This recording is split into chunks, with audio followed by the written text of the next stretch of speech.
To begin with, what are all, to answer this question, one way is to understand first what are all the factors that affects our gut microbiome. I think all of us are born with a certain amount of gut microbiome and that evolves over our childhood. But then once we become an adult, it's predominantly stable, but certain factors changes.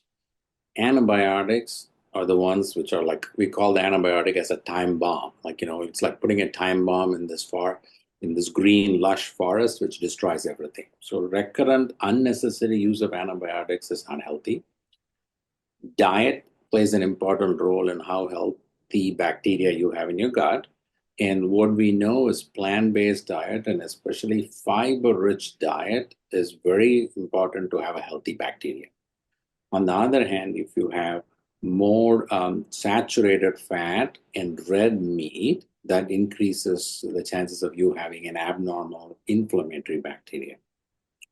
Genetics play some role in the type of bacteria we have.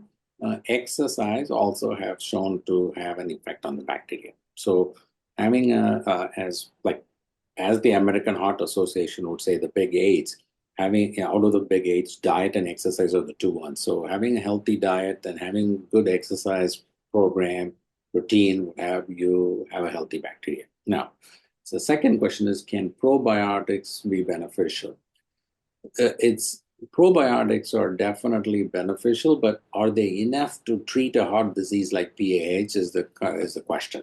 And when our understanding right now is it's not enough. It's helpful, but it's not enough. Because why do I say that? Probiotic has four healthy bacteria, whereas the gut microbiome has 4 trillion organisms.